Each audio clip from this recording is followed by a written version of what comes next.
everybody. This is Mike. And Beth. That's right. The Queen has returned. Our favorite German ice queen is back. Welcome. Thank you. It's good to be home. Is it? I mean, it looked like you had a great trip. It's mixed. Of course, I've missed the family and the doggy cam. And I've missed things about home, but it was a fabulous trip. And it's always hard. I have a hard time leaving places, as you know. You didn't have a hard time leaving us. I did. I was sad. I think you did. Yes, I did. You were pretty excited that morning when you got on the plane finally. I was, but I was sad. I was missing you guys. All right. You know? Well, here's what we're going to do today. I thought I'm just going to do some housekeeping type stuff for the podcast real quick. Update you on some things. Update our listeners on some exciting events. Get your take on some stuff. And then the rest of it, I'm just going to interview you. And we'll get to that in a minute. But I want to hear about your trip. And I know our listeners are on the edge of their seat. Because I'm sure. They want to hear what it's like. But I do want to tell you this. We went and ate Chinese food one night.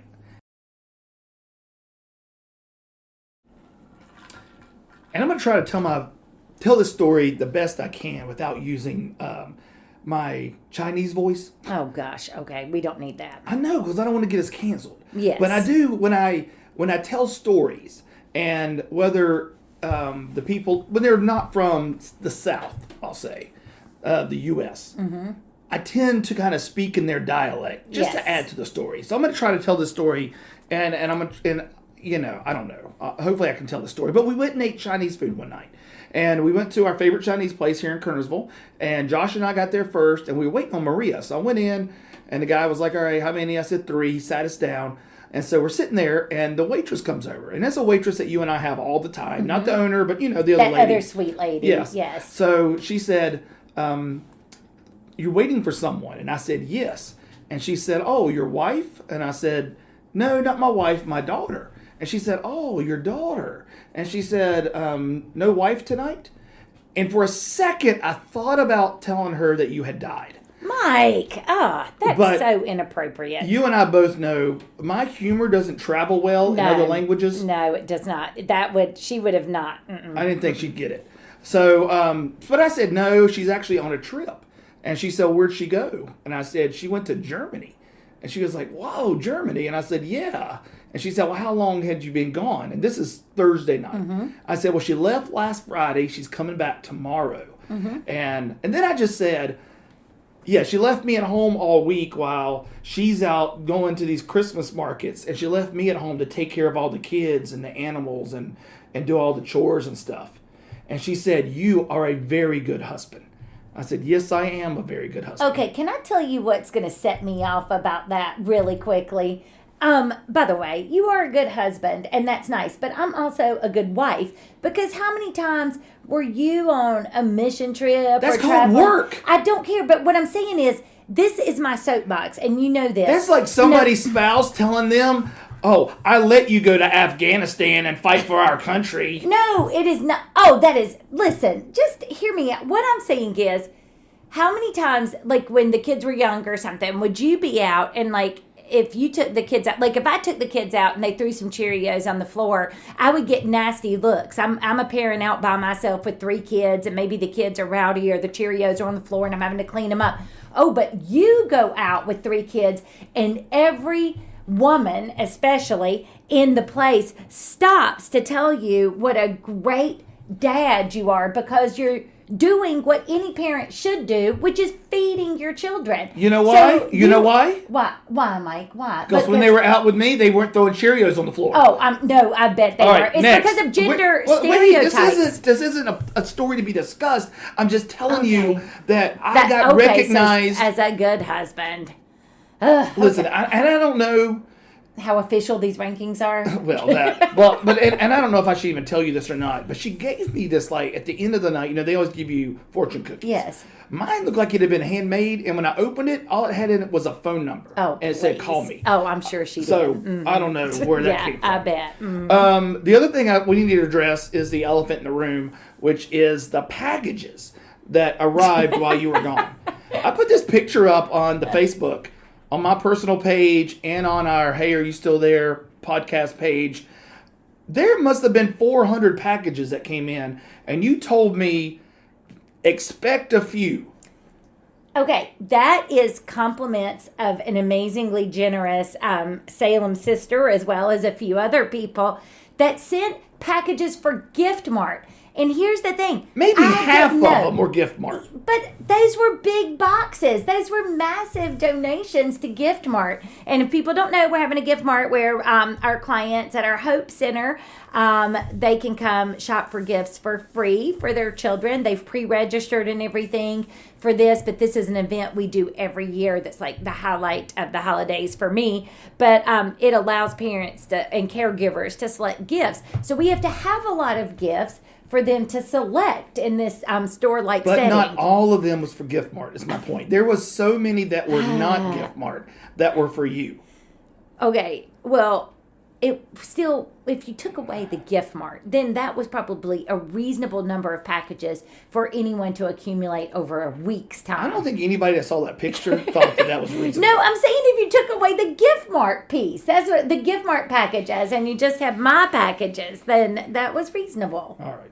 Comments. Here's some comments I got while you were gone. Okay. I'm not going to read it, but we had someone make a comment on the cat dog poll. Mm-hmm. Actually, no, it wasn't the cat dog poll. My bad. It was is a book. Oh, reading. Can you read a book? Yeah. If you listen to a book, is it the same as reading? Yeah. Mm-hmm. And it was pretty divided. It was 50-50, something like that, in the polls and the way people were kind of citing. And we had someone, we'll call him Ross, wrote a really elegant, well thought out opinion. Mm-hmm. And Ross began his opinion initially with, no, it's not the same. But after being challenged on this podcast and thinking it through, he came to believe that it is the same. Look at us, changing hearts and minds. Well, and he did something that you've never done. What? He changed my mind. Because with his explanation, I was like, you know what? I can buy that. And so I'm willing to say listening to a book is the same as reading. With the only catch being, you can't have anything else going on around you. You can't be distracted. You cannot be driving. You can't have the TV going. You can't be vacuuming. You can't be working on a car. It's got to be the only thing that is consuming your attention. Because that's what happens when you read a book. You can't drive a car and read a book like pages. But I could ride the exercise bike and read a book. I don't think you would get everything out of it. I think I could, but see, that's your brain working differently. I will say one other thing too. I do think what we're suffering from is this Which, syndrome, by the way, what was that word you said you are? A neuro what? Neurodivergent. Because I have ADHD. All I right. wasn't diagnosed until I was 40. We had another mutual friend chastise me about that. Oh, because you didn't know and you weren't accepting. Because I wasn't accepting. Yes. And they should chastise you about that. He couldn't believe that, I didn't care about those types of people. Yes, including we have a child. And now I don't care about him. Oh, well, I wanted to throw in, though, too, I have this syndrome sometimes at my work where I can tell people something and I'm right, and I have great arguments, and I can say it 40 times, and it's like they don't hear it. But then, let's say we get a consultant or someone, and they interview me, and I tell them, and they go tell the person, and they're like, oh, wow, that's such an original idea. You've changed my mind. That's what I feel like probably happened with our person we'll call Ross. I feel like he might have just said some of the same things that I've said in the past, but because it's the person that delivered the message. It's not the message itself that changed your mind. You're just more willing to change your mind if Ross convinces you than me. Well, here's a couple more comments. Another one was a Facebook comment by a mutual friend of ours, and he said that as he listens to this show, he can feel your blood pressure going up. And it is going up right now. And that's what I want. I want this show to bring out, I want people to understand the emotions that Beth and I feel as a couple. And because they're very strong. Yes, like I don't want, if you sit there and you're like, I don't feel anything, then we haven't done our part. Yeah. So I'm glad that and being authentic, yes, right? I'm glad that I can help you become authentic to where our wonderful listening audience can say, man, I can feel her blood pressure going up. Mm-hmm. Yes. And, well, it is happening. I don't know if our friend can feel it, but it was happening just a minute ago. Well, I have 2 more comments. These 2 were spoken to me, as we like to say, offline. One was from someone, we'll call him James. Yes. James said, man, y'all really pick on Beth a lot. Yes, exactly. And James said he felt sorry for you. Oh, that's okay. James is my new favorite. Yes, James. Everyone in the family gangs up on me, whether it's a board game, an argument, a comment that I make. Like, if I just say, so, if like the family's like, hey, you have to choose which cat you prefer to have sit on your lap, and I'm like, oh, I can't choose, I love them both, and then they're like, no, you have to, and then I choose, then everybody tells me why I'm wrong or how terrible my choice was. I feel like that, like, sometimes I'm trying to remember, the show Dairy Girls, the poor dad. Like sometimes that's the way they treat Jerry? him. Yes, that's the. I'm Jerry. Y'all treat me like Jerry is treated on Dairy Girls. I thought about it. I think the reason James feels sorry for you is because James is the Beth of his family. I got a feeling he gets picked on the most. No. He gets bullied the most. I think James is probably a compassionate, empathetic person. I know him, and he's not. No, I think he is. That's my. And the last comment, I told a story about my friend who will remain nameless that would carry his luggage in a laundry basket. Yes. Well, he calls me this week, and he says, hey, I was listening to your podcast, and you told that story about that guy with the laundry basket. He said, who else does that besides me? I said, it was you. He's like, oh. So there you go. Gotta love that. Yeah, you gotta love that. So there truly is no one else out there besides him. There's no one else like him for sure. A couple things really quick, update you on. We are now an international podcast. We have listeners not just here in the U.S. We have listeners in Jamaica, where we have a lot of friends. We do. We're very popular in Jamaica. We've met them and love them so much. Jamaicans love the white lady, is what I hear. Okay. We'll share that story. You'll have to explain that at later, some point. Some other point. But they do love the white lady. It's not me. We have listeners in Italy. Whoa. And we have listeners in Spain. I wonder. I do know 1 or 2 people that are living in Spain, but they're not the right age demographic. They're too young to be listening to us. I'm glad you brought that up. That is amazing you brought that up. Because I was about to tell you a new age demographic. Oh, okay. We have finally cracked the 17 to 22-year-old. Who do you think it is? I know who it is. It's one person? I don't know about that. Oh. But so I get a text this week. Last year, 2023, Beth and I had the opportunity. We do this every year. We work with a wonderful mission organization called Group Mission Trips. Yes. And you work with 4 college kids on the week that you're there doing the mission trip. And you really get to know them. You do. You work with them so closely. Last year, 2023, we had won the best, and we've been doing this for 20-some years, the best summer crew we've ever had. Sorry, everybody else. Y'all were wonderful. They just clicked. But anyway, keep going. I mean, I'm saying top to bottom. Yeah. You know, all it's not 4 like that some of you weren't great, amazing. It's just sometimes everybody, the chemistry's right for them. And I had a chance to work with them twice. Yeah. So I got really close to them. Yeah. So one of our... Actually, you're talking about year before last. I think it was 2023. Oh, 2023. Yeah, I'm sorry. I thought you had said 2024. Yeah, go ahead. 2023. We got really close to these kids. And they're all college-age kids. Yeah. They're our kids, essentially. Yes, they're our kids' age. Which I had to keep reminding myself when I was talking to them. So one of my all-time faves, Camille. Wonderful Camille.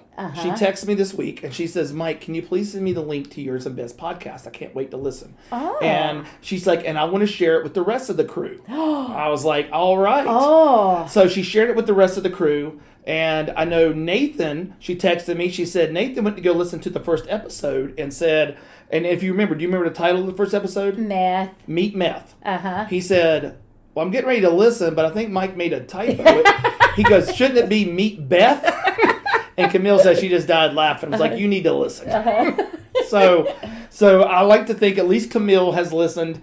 Maybe Nathan. Nathan does so much mission work. He could like land us in a lot of countries too if he's still moving around. Yeah. So anyway, they need to reach out to us and say hi if they are listening. We do love that. We want to hear from you. Any of our summer students we've had over the years would love to hear from them. Yes. Big news I hadn't shared with you yet. We have our own website now. Okay. Oh wait. Like official website. Oh. Like if you go to www.heyareyoustillthere.com. That wasn't taken either? I'm shocked. Wow. So if nothing else, we own it and somebody's going to pay us big bucks for it one day. Oh, do you know who may? Board Game Arena. Maybe. Because they'll want to do something with it. We can't let them know that's where we got it from, or they might come after us.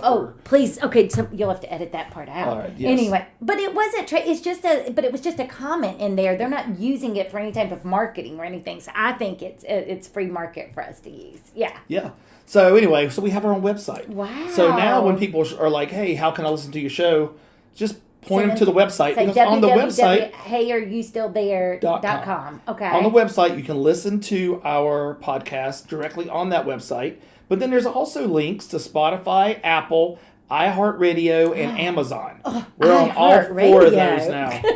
So those are the big 4. So we've got 95% of podcast land list. But I will say I did have someone, we'll call him James, was like, how do I find that podcast again? Is it on, I think he said like Castbox or something. I was like, what is that?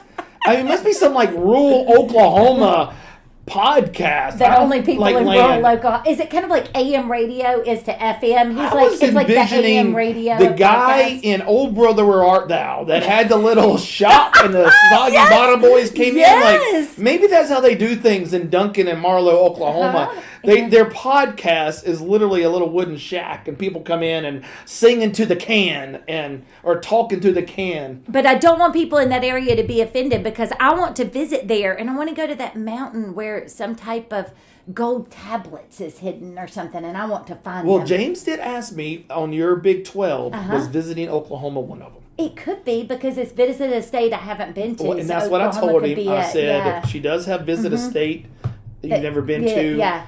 But I mean, I have been to Oklahoma. It is the most fun state I've ever been to in my life. Okay. But that was mainly because of some drunk cowboys and some other shenanigans. That you got skinny dipping and drunk cowboys. That's all I'll say. On the disc golf course. Yeah, that was good. Yes. Okay. So, all right. And so the last thing before we get into your story time with Beth is I have a poll question for the week. Okay. I received something this week, and it made me, when I received it in the mail, I was like, are people still doing this? A Christmas card. Oh. So I got the first Christmas card of the season. I have to tell you something about this too. Keep going. So I got the first Christmas card of the season. It was from Kim and Danny Bennett. And their dogs. And so I got it, and I was like, okay. And it got me thinking. Like, when I grew up, Christmas cards were a big deal. Yeah. We would display the Christmas cards we got. My mom would tape them to the door, like inside the house, like, interior door. And it was just, I don't know. It was just kind of, and we sent out Christmas cards. And I know when you and I first got married, Christmas cards were still the kind of the thing. And we would send out. We sent out like a letters to update everybody. What you're doing. Or we'd send out, when we started having kids, we're sending out, stuff about, pictures of us as a family and things. We haven't sent out a Christmas card in Jacob's 21. I bet we hadn't sent out a Christmas card in 15 to 18 years. Which I would like to say, I'm so glad we're saying this. So if you haven't gotten a card from us and you are offended, now you know no one has. But that was one of those things when you have to look at like how busy you are at certain seasons and what can you cut out. And, I've decided because of social media and just the ease of communicating with people, I feel like now people kind of get those updates or they know where they could go look if they want to. So it's not that I don't care without sending the cards, but like this week, like when you look at like this gift mart we're doing, I'm talking like a lot of children, it's so much work and we've been working for months. you've only got so much time to do everything. So Is that your excuse now for sending out a Christmas card? You're too busy? Yeah, I'm way busy. I was international traveling and then having to come back and I'm going to have to catch up on work and then plan for gift mart and do things. Yeah, it's very busy. I'm going to ask you a question. Oh, gosh, she's going to insult me and make me mad. Go I'm ahead. not going to insult you. I can tell by the look. You gave me that judgy eye look. How much is a U.S. stamp right now? I haven't bought a stamp and like that's what I'm saying.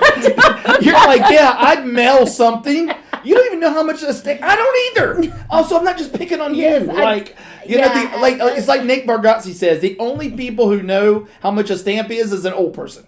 Like I don't mail it. And even if I do mail a package or something, I go to the post office and I'm just like, hey, like mail this. Take it. Yeah, and like put one of those little stickers on it. You know? Stickers called. It's kind of like they just print cash. Like they just print the little stickers. So I thought for the poll question this week, it would be fun to just say, do you still send Christmas cards? Yeah. That's it. Yeah. Do you still send them? And because even us receiving them goes down every year. I think we've gotten 3 so far this year.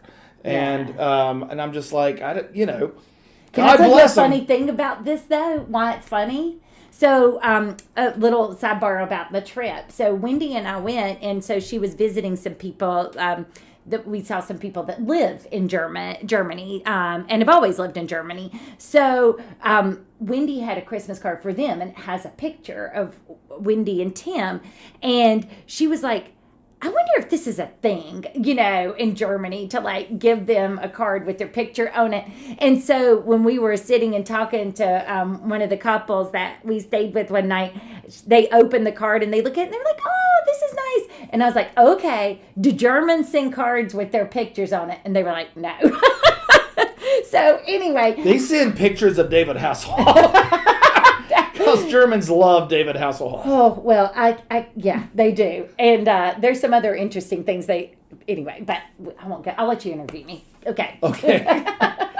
So that'll be the poll question for the Yes. week. Do you still send Christmas cards? Yeah. Yes or no? That's going to be it. Our answer is no. Yeah. We haven't sent one literally in at least 18 years. Yeah. I can't. I don't even know. So if you ever got one from us, hang on to it. It may be worth something. It may be worth something one day. Yeah. So Probably will be. yeah. So anyway, all right. Well, that's it. That's the whole recap for the And this may be the first time we're aligned on one of the poll questions. Like, not that both of us, because I would like to also say, you're sort of like saying, oh, that's your excuse, you're too busy. I would like to know how many Christmas cards you personally wrote and sent, if we go back and talk about actually sending cards or birth announcements or all the things that used to be sent. I would love to know. Well, I mean, I think with the advent of social media, Yeah. everybody you used to send Christmas cards to, they're on Facebook. Yeah, they're so on they Instagram. I mean, that should cover 99% of the people you know that you would have sent a card to.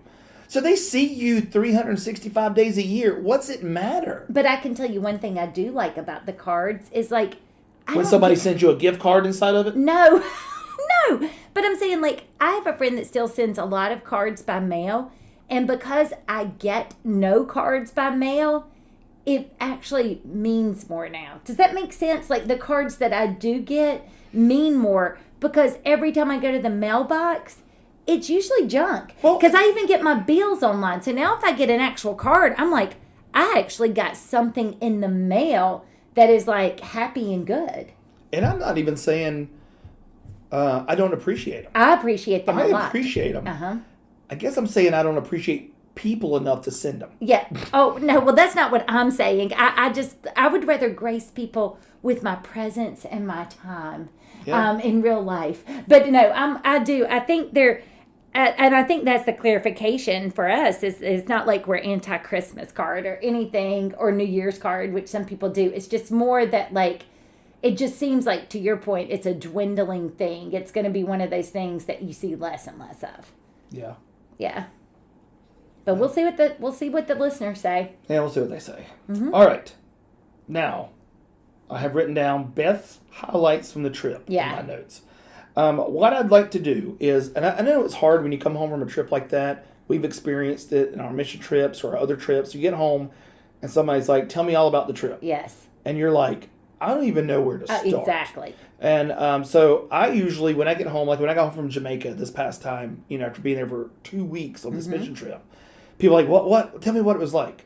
Why don't you just ask me the question? Like, ask me what More you want to know, questions. and I can tell you. I'm not going to sit here and just tell you stories and hope that you care. Right. So, so that's what I'm going to do. I jotted down 5 areas that I think are interesting enough for you to speak on briefly that our listeners may care about. So anyway, that's it. Okay. So we'll start off. The first one is travel. What was it like traveling to and from Germany while you were within Germany? What's some highlights? Okay. Or how'd you go about it? I mean, planes, trains, and automobiles. What happened when you were in Germany? All that kind of good stuff. Well, I'll start with one little thing. On the flight there, I'd expected, we flew the day after Thanksgiving because even though we booked with points, like you still have to look to see how you can stretch your points the most. And I thought maybe no one would be traveling because it was a lower price, but there were still a lot of people traveling, and our flight was completely full, and we were not seated together because we got the most basic tickets to save money, and we both had middle seats in the middle of the plane, very near to the back of the plane. So as you can imagine, that's pleasant. So there's that, and then coming back, surprisingly, it takes longer to fly back than to fly there. Our flight from Munich to Atlanta was 11 hours, and we had to get to the Munich airport 3 hours. I'm going to get to the fun travel stuff, but this is just my little thing that I told my entire family. I'm so used to like the Greensboro airport or even Raleigh, but so Greensboro is just so amazing and easy. And I know Charlotte can be bad, but usually the earliest I ever get to an airport is 2 hours beforehand. Now, granted, I have global entry and pre-check and stuff, and you don't have that on your return trip. But coming back, everybody was like, you need to be at the airport in Munich 3 hours before. And I was like, well, that seems like overkill. And Germans are efficient, right? Germans are really good with stuff. You think they're going to have it down just like that. I'm snapping my fingers. We waited an hour to check our bag because they only had 2 people checking bags. Then we went up an escalator to security, and it was so backed up, people couldn't even get off the escalator. And it took over an hour to get through security. And then we had to go through this other little passport thing to scan our face, and barely had time to get water and something to eat before the 11-hour flight. So it was a long travel day. But getting around in Germany, we walked a lot. So our hotel was a little further out from the main center of things. And so it took about 20 minutes to get like the center of Germany. So we would walk that 20 minutes from our hotel into Munich. The center of Munich, sorry. Still jet lagged too, haven't had all my sleep yet. But the center of Munich, we would do that. And so we would get a lot of steps in, because if you're doing 20 to 25 minutes walking there, and then you're walking all around the city itself, and then you're walking back, there's that. We did Uber. You could take a bus from the airport, but the Munich airport's it's about 30 minutes or something. So we ended up, because we had all of our luggage, Ubering. You can also take a train, but just to get there, we were tired, so we Ubered. So there's Uber there. Uber and taxis there are pretty similar in price, and probably not different really than what you'd pay in the States. And taxis may be a little more expensive than Uber, but also there's trains, and that's one thing I love about Europe, and is just the trains and the ease of that. And so it can be a little intimidating at first, because when you read about them, they're these ice trains, and they're like the faster trains that will go further distances. So like, for example, we went from Munich to this town that I can't pronounce. It was something Untertech. I will say it wrong. And then we went from there by train to Nuremberg, and then from Nuremberg back to Munich. So we did those higher speed trains that are more comfortable, where you reserve your seat. And then of course there's the trains that kind of feel like, if you've been to New York or DC, kind of like the subway, but they're partially above ground. But one thing that was surprising is almost all the stations were open air. And so when we were waiting for these trains, it's not like the States where I just talked about, like for a flight, how you got to show up 2 hours or something beforehand. Even if you're going domestic, you've got to be there like an hour before. if you get there an hour before in Germany, you're just going to stand there because you won't even know they don't call them gates, what do you call it? A platform. You won't even know which platform to go to. They don't even display the platforms till like 20 or 30 minutes before. So it really is something where you don't get there too early, but they are on time and efficient. So you also can't stand around and be 5 minutes late because they're not going to wait for you. But you also, I thought this was pretty cool because I think for car lovers, this is a dream come true. Okay, so I'm sorry. This is to me would be the highlight of all of your travel within the country. Yeah, you got to travel on what? The Autobahn. Okay, and so I didn't even... And what is the Autobahn? Okay, the Autobahn, and that was the other thing, because they also call the trains the S-Bahn, so everything's the Bahn, and so I asked, it's like, I guess it's kind of like the mode of transportation or whatever, but the Autobahn is essentially like our highways, so like, it'd be like Interstate 40, for example, if you're in our area, or, whatever major highways, but for most of the Autobahn, the reason these are famous and people know about it in Germany is because there's no speed limit. And when you're going through really congested places above the road, you'll see, and of course they do kilometers an hour, but you'll see sometimes there'll be speed limits. But most of the time on the Autobahn, when you're on that, there's no speed limit. So I had heard about that, of course. And so when we were picked up by one of the friends, he's I don't know how old he is, but let's just say he's older than me. So not, he was the one who picked us up. When I don't know, I would hate to offend them with my guess, but maybe my parents' age is what I'm thinking he probably is.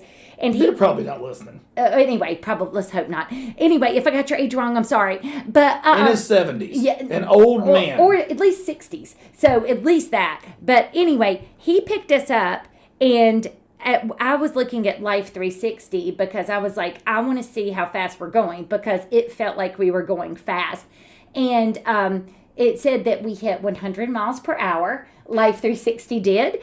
And there were cars still flying by us, like just zooming by us.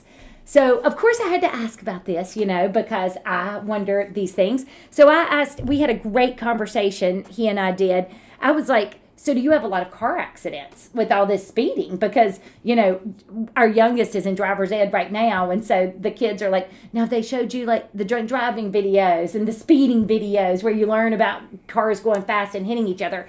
And he said that Germans are such car people. He was like, that's the thing you don't mess with. And he said, if you were a politician and you tried to run and your campaign was like, I'm going to reduce the speed limit, you would never get elected.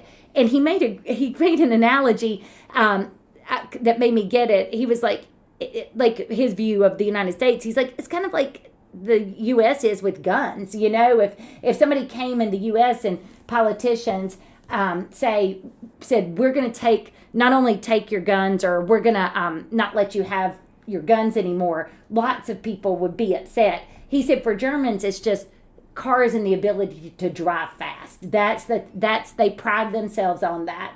And there's a car, we didn't do it, but you could do the car tours of the car plants and stuff there. So Ross was very disappointed you didn't go to the BMW plant. I know, I didn't have time. And we'll talk about that. I really wanted to do like some World War II stuff and things like that. So I just didn't have a chance. But yeah. Okay.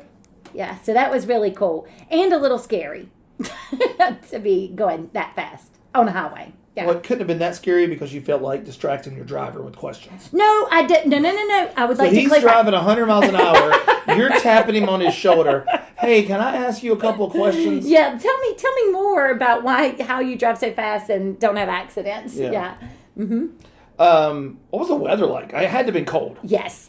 And that was one of the things. I'd watched the weather, and it looked like the high most days would be like 42, but it would get down in like the 20s and stuff in the different areas we were going to be. But the thing, I told you before, Mike, is like that. I know it was very cold here at home. You even had some snow, but at home it's different because, I might have on my sweater and my jacket to walk from inside the house to the car, and then I drive in the car to work and I walk in work. So you've got these little snippets that you're outside. Just like I said, because we were walking or standing on these outside platforms for the trains, we were outside from like the moment we woke up till nighttime.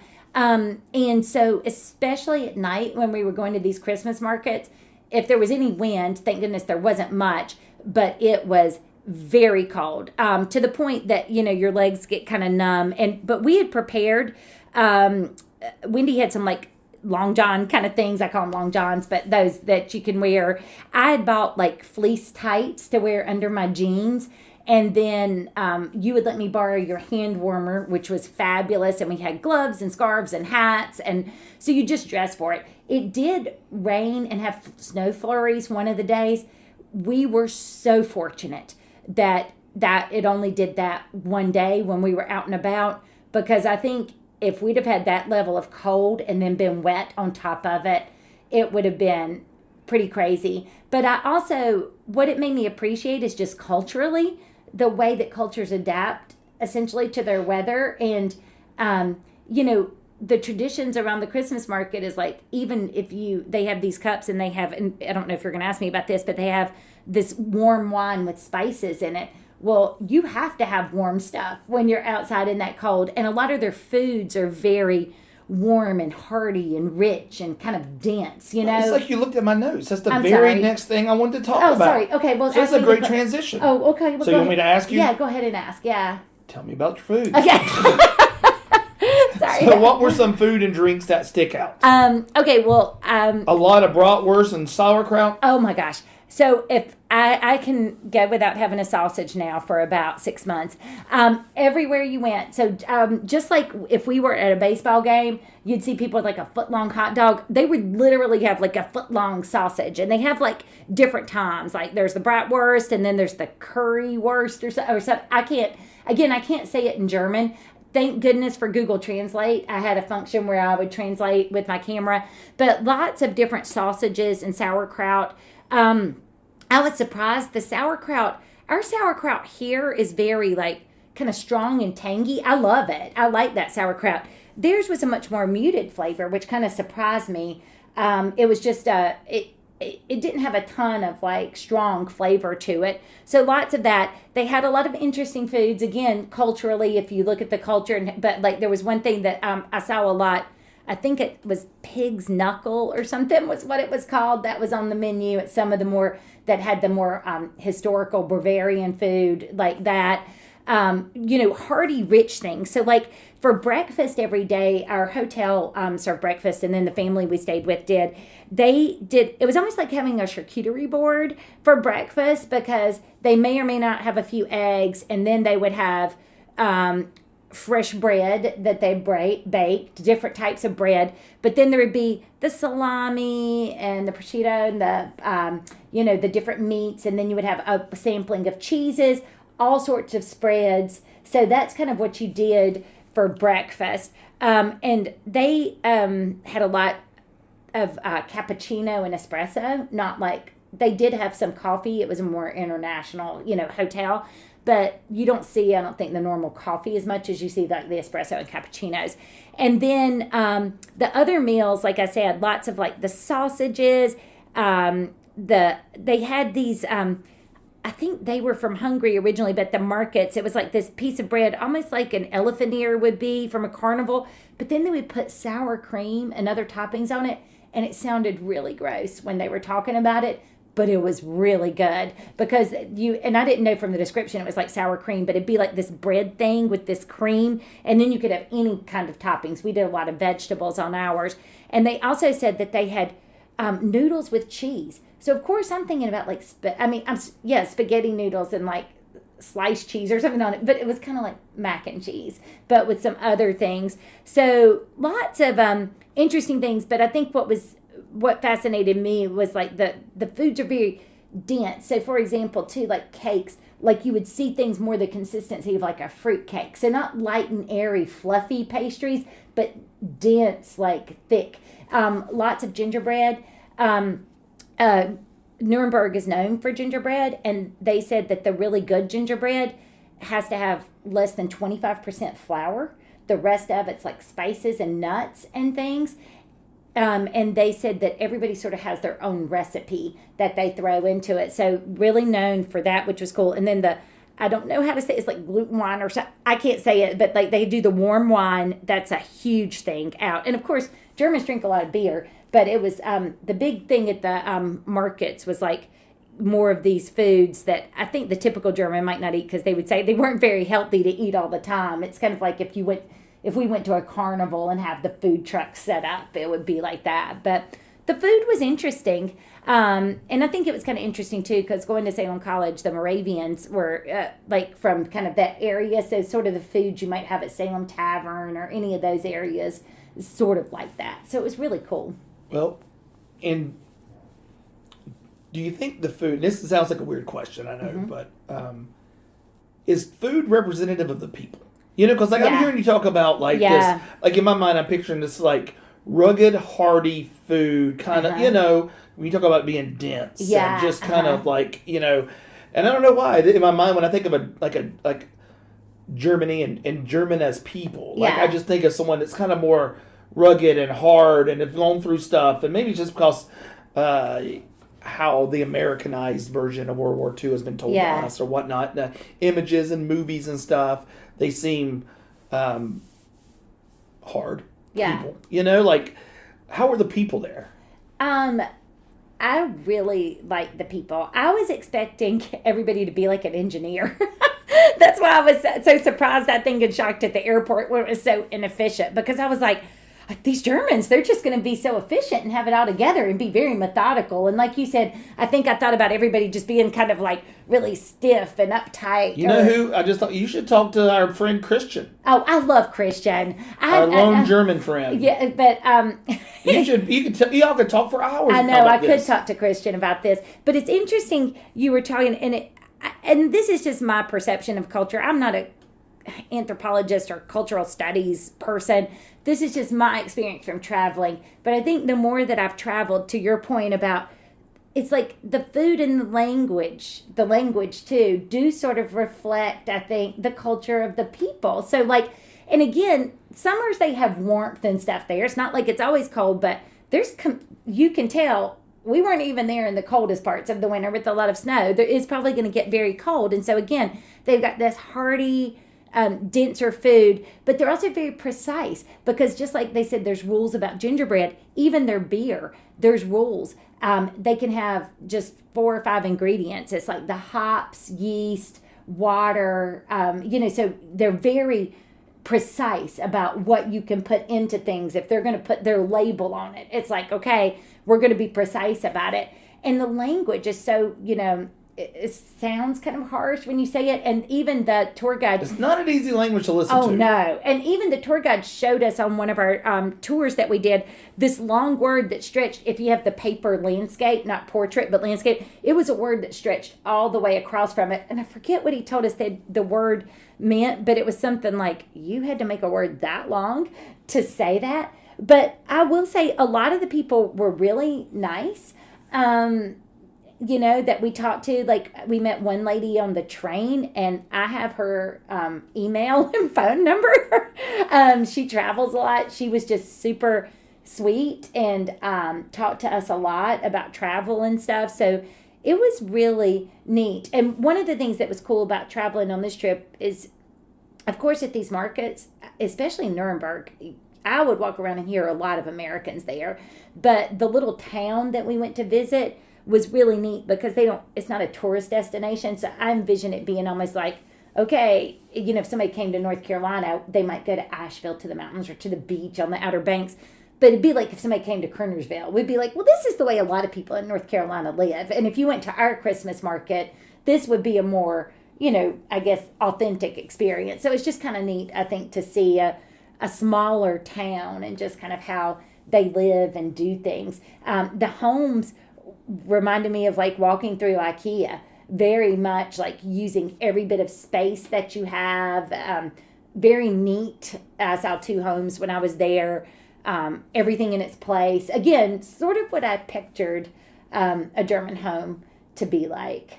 Okay. My last question. because we've gone over quite a bit. Sorry. But, no, I'm saying we've gone over a lot of questions. Oh, we've sorry. gone over a lot of material. I thought you meant a lot of time. Sorry. No. I'm just talking. We did travel and weather and food and people, and the last thing I have is places. You visit a lot of cool things. Yes. We don't have time to get into all of them. I know. Top 3. What were the top 3 highlights of your week in Germany? Okay, I won't be able to say the you don't name have to rank them, but of just the castle, but there's the castle. So so when I did Soarin' Over the World or whatever at Epcot, it's a ride that you can do at Epcot, and it's kind of like it's this massive screen, and you're moving in your like seat as you go over it, and it goes over these places, and you'll see elephants in Africa and all these things. But there is a scene that there is a castle, and it's on this like rocky cliff, and it soars over it. And I was so in awe of that I went and Googled and said, where is that castle? I did this like a few years ago, and I remember thinking, I want to visit that castle one day. And we also have a game. What is it? Is it the Castles of Mad King Ludwig? Mm-hmm. Yeah, and it's a game where you're making castles and doing all these rules and stuff. So I got to visit that castle, and so that felt like Mad King Ludwig's castle. Yeah, and learned a lot about King Ludwig. It was pretty fascinating, his history, and I think that's one thing I want to say about why I like that castle. I feel like, because when I talk about the places that I went, I got a little bit of everything. I got I got to see some of the medieval, older, like kings and queens type stuff and nature. I got to see some World War II stuff. So I got to see everything. But that castle was also the inspiration for the Disney castles. And so it's really just stunning. There's no other word. So we were fortunate enough to do a tour from Munich. And the reason I also love this is because we did this tour. You're on the tour bus, but we had an excellent tour guide who just told us all the history the whole time we're driving. And we drove she called them the pre-Alps, because it was not all the way in the Alps, but on the way to the castle, you're in the pre-Alps. We were about 10 miles or 10 kilometers. Kind of like the foothills. Yeah, we were really close to, it did not look like foothills. It looked like real Alps to me, but we were really close to the Austria border. But we got to see all these little towns and these houses that had like paintings of like old fairy tales and things on them. It was fascinating. But that castle was amazing. Learning his history, we got to hike to these little sites and look down at the castle. We got to tour inside the castle. It was just, it was beautiful and amazing. And I loved the history of it. And I just loved, I think, having that dream and then kind of having it fulfilled. The other thing, we went to a concentration camp in Dachau. I always say these names wrong, so I apologize. But we had an outstanding tour guide. I have to say, every tour that we had there, the tour guides were just so knowledgeable and outstanding. He was actually a history teacher, and it was fascinating to just hear him talk about the history. And when I've read so much World War II, like nonfiction, historical fiction. I was shocked at how much I learned touring this. And the day that we went, it was very cloudy and gray and cold and almost like a drizzle of rain here and there. So being there then, it just felt, I don't know, even maybe more authentic in the experience. It was very moving. I've been to the Holocaust Museum in D.C. years ago. So it's an experience. It's a very somber experience.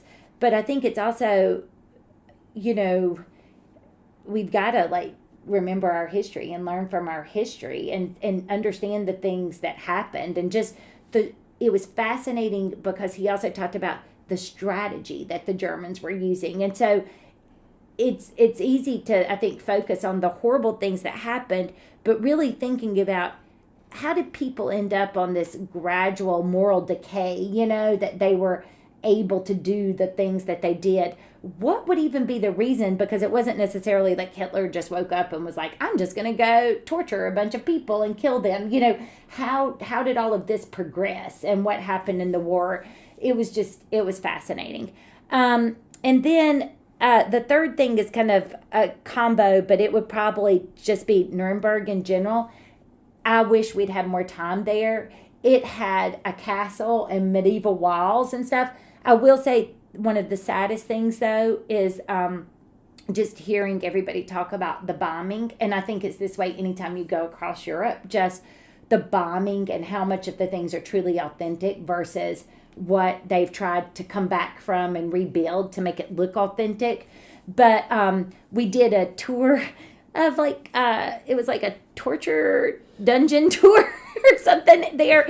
But it was because the tunnels underground are one of the things that's truly this authentic. makes a lot of sense. Okay. You haven't listened, but when you listen to last week's podcast, or this past week's, when I did some pop-up podcast I did with Timmy, he was making a dungeon.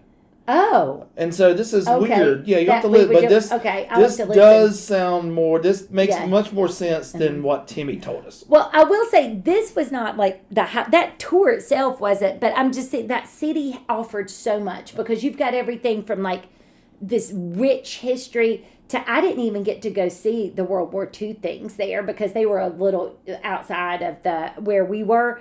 And we only got to see like the north part of the city, but it had a river that went through it. So like it just this beautiful bridges you'd walk over. The buildings were beautiful. The Christmas markets were just stunning, and it's one of the better ones. They said one of the best ones in Germany. So it was really nice, I think, to end there because they actually had one area that had all these animatronics, like an animatronic Santa talking in German, and like a kids area with a little Ferris wheel and stuff. So they had everything like that. To then, of course, all the places where it's just decorated and it's beautiful, and you have all these amazing crafts that people have made in this Christmas market, and you just walk from stand to stand to stand, and there's just food and drinks and beautiful things that people have made. So and beautiful churches.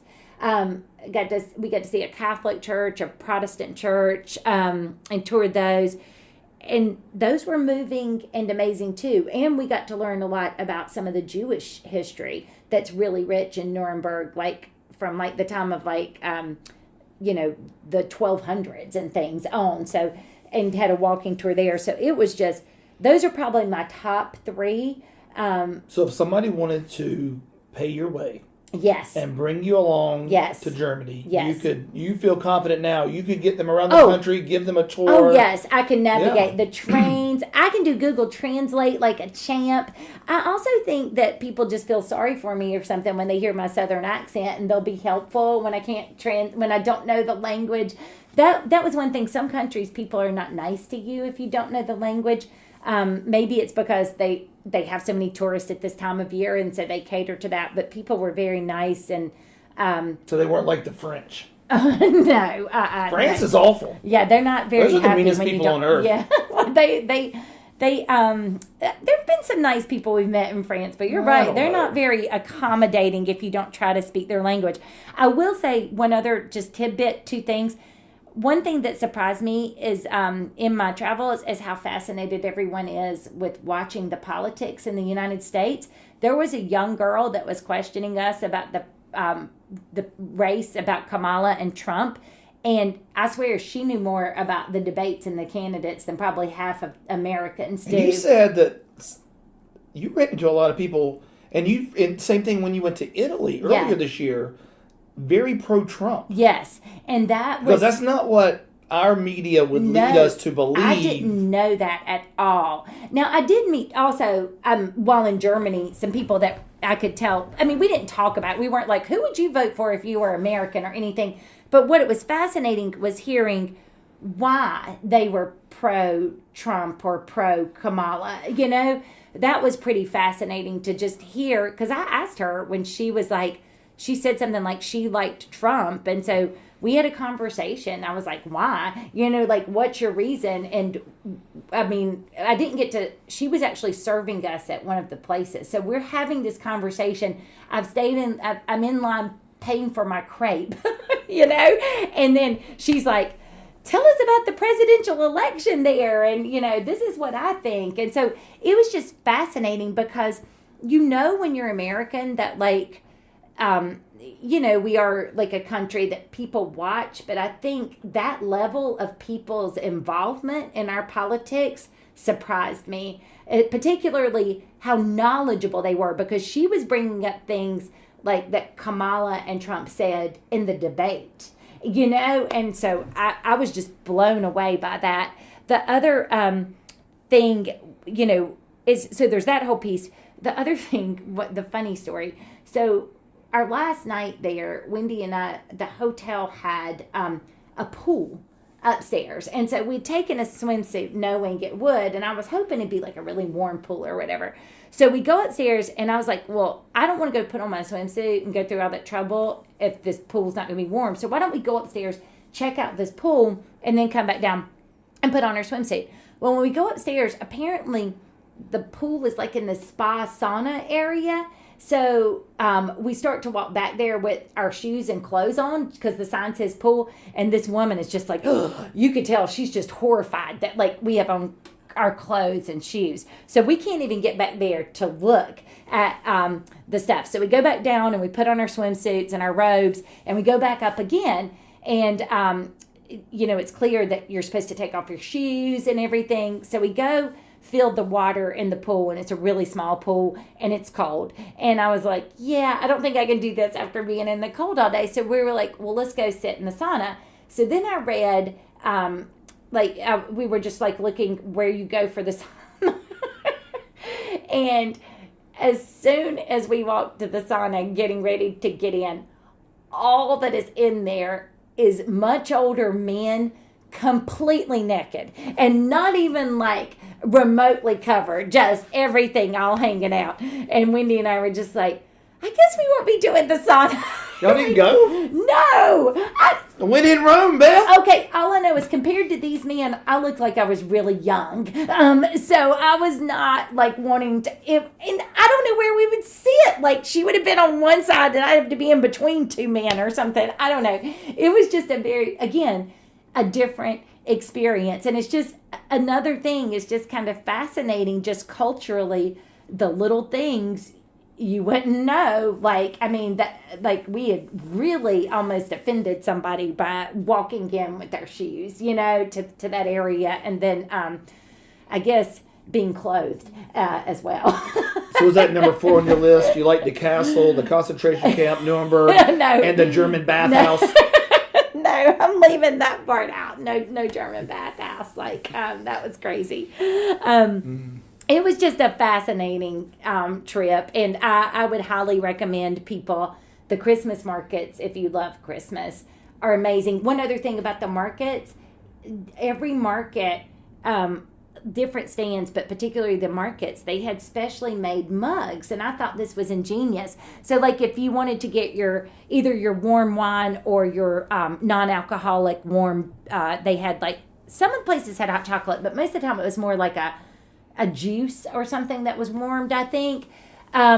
They did have eggnog, but it was cold, and I did not want anything cold, so I didn't try that. But anyway, if you bought that, what they would do is they had a program, and it would be something like, for example, you would pay 10 euros, and then they'd say, but if you bring the mug back, you get 5 euros back. So it's, if you want to keep your mug as a collectible item, you've got this mug that usually will say Nuremberg or whatever, of course it's all in German, and will have a unique picture on it, so you can buy it.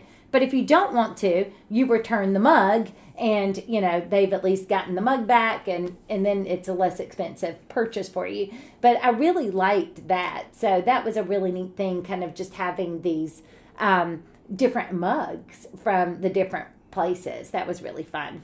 Yeah. And you brought me back a great gift. Are you serious? Or are you being sarcastic? I hope know. you loved it. Okay. I did. I loved it. It was amazing. That chocolate you got from the hotel. Okay, stop. That was in your room. Stop it. Oh my gosh. Okay.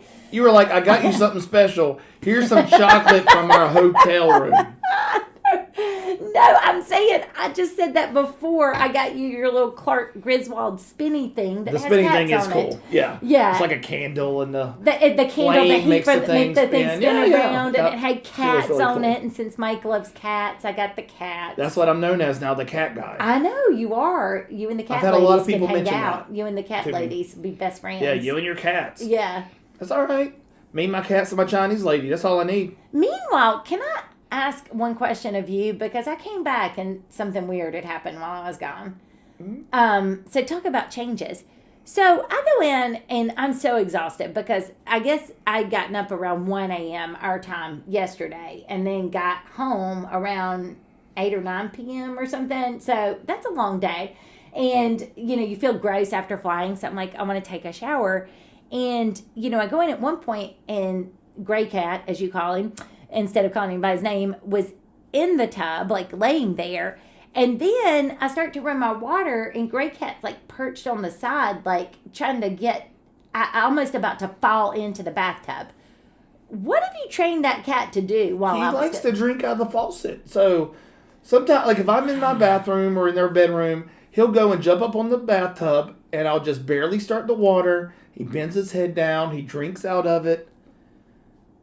He's high class, Beth.